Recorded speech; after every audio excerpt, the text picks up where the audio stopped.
a very dangerous thing to find.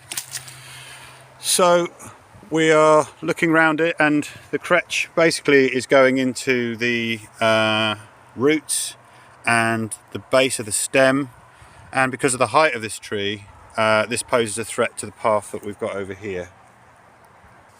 In this tree then, we're recommending that we monolith it, but we're going to leave some limbs on the other side to the risk, so that the beech has at least some branches and some leaves and stuff to grow, perhaps with a coronet cut on the top as well. This is great for, it's already veteranizing, but we think it's probably going to fall over anyway, so you need to take the height off it so it's a bit more stable. So what we're trying to do is mimic this tree, which is exactly next door to it, which also has classic kretsch going on there, and but this one has actually lost its main leader on that side, so it's not actually risky. If it goes anywhere, it's going into there, which is not too much of an issue. Now if we go around the other side of it, we can see pretty much that it's done the same thing. Got the hollow coming up. Lignin is a bit more intact in this tree, and it is more stable than the tree opposite, which is that one over there, which we really need to do something about. So our recommendation for that tree there is that we reduce it to try and make it look a bit like this tree here, really, because this has done its own thing. It's actually much more stable than the other one. This one here is just a monitor. This one needs some work to be done on it.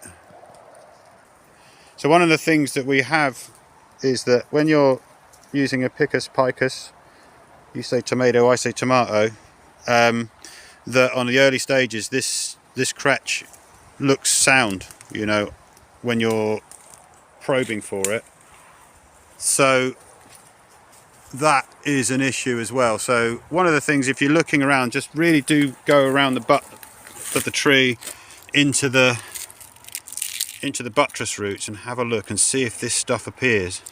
And it's this time of year, it's now mid-October, it would be sort of a white sort of crust usually, and it's a little bit more recognizable, but at other times of the year it's not. So we're looking at a pretty messed up tree. We can talk about the ratio between the TR ratio between the residual walls and the decay pocket inside for hollow trees, so we'll probably talk about that some other time. But with this tree, it's a pretty obvious case, really. These bits here are actually stronger wood than the tree would be normally, so it's really putting these on to try and cope with this rot, but it's losing out. So we want to retain this tree. It's one of the best trees that we've surveyed up to date. Very interesting from a tree inspection point of view. This is not a well-used path. Well, it is, I mean, in and out to a house down there, but it's not public, so we're definitely flagging this one up, and we hope that the client will come back and do our recommendations, because we don't want to lose this tree. It's lovely, it's absolutely lovely. While we're on that note, if you want to see trees that are like this, if you can get to Buckinghamshire in the UK and go to Burnham Beeches, you'll see lots of these really, really good ones. The old pollards there. So that's the kretsch, or Usterliner, and yeah, it's a big no-no if you spot it, especially if the risk is really high. This is the tree from the other angle, so we can just see the actual height of it as it comes down.